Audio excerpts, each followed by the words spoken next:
When we first arrived in Europe, we landed in southwestern Scotland and then got on a train and went down into Wales, where we had to wait about 2 weeks before we could occupy a hospital in England. And we were living in private homes. We were near a seaside resort called Llandudno. A double L is a chl sound, a seaside resort. Well, somebody says not far from where we are, there's an old castle. Why don't we take a look at it? We had time on our hands, so we got on a trolley, and it was in ruins at that time. Many years later, in the 80s, Helen and I go back to visit, and they had rebuilt it. And a little old guy originally attached himself to us. There were just 3 of us, and he became our guide. And he said, King Richard or whatever built this in order to defeat the Welsh back in 1289 or something like that. He said, they haven't beaten us yet, you know. Well, anyways, when we came back, everything was beautiful.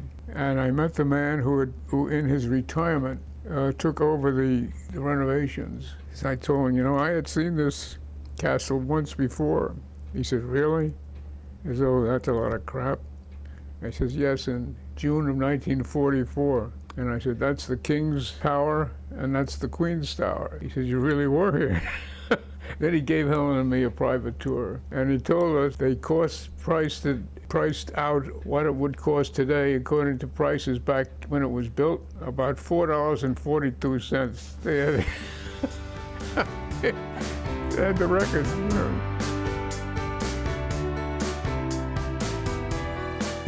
So you went from Wales to Malvern? To Great Malvern, Malvern.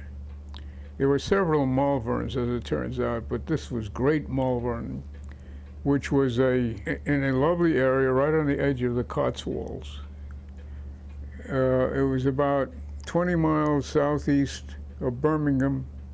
That area is called the Midlands. And it was on very close to a mainline train route right into London. It took about 4 hours in those days. Now you can drive it, you know, these nice highways. They would have a shore festival there every summer, and the well-to-do Londoners had summer homes there. And it was, you know, they had hard-packed dirt roads, and we commuted from our quarters about a half a mile away, or a little more, on bicycles that we purchased from the group that was leaving. They were all my first 3-speed bike. I used to take excursions with one of my dear friends in our spare time, but it was so damn hilly you needed those gears. But this was flat, and one of our group who had not learned how to ride a bicycle, he was our chemist, came from the Bronx, invariably would hit the one tree that was right on the edge of this road. It's as though there was a magnet in the tree that pulled him into it. He never got hurt, he just banged into it. But he never could learn how to control that bike past that tree. At the 155th, I was originally in charge of a couple of wards full of German prisoner patients, which I was not happy to have to deal with, and I once requested the colonel for transfer to a different section, and he told me I was stuck with it because I was the only one in the unit who spoke German. Well, so I was stuck, but in the meantime, and things happened there which make for different stories, but the head of the section was the neuropsychiatric section chief, and he'd been an instructor at Bellevue Hospital and recognized me. I, at that time, had never seen him or knew him before. He was somewhat eccentric, and he asked me to join him, and I was reluctant to do so lest I be considered as others considered him.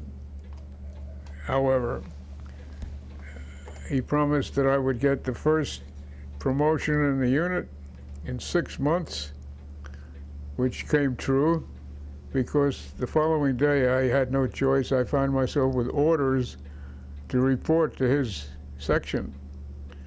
And at that time I started to read the textbooks, and ultimately was given an Army Medical Officer Specialty ranking. My Army MOS number indicated that I was a psychiatrist. Being a psychiatrist was a very interesting experience. I learned a lot. Sam Allentuck, my chief, was a wonderful mentor, and later became, as time went on, a dear friend, even post-war. We used to visit him at his office on West 55th Street in New York, and he was just a delightful host.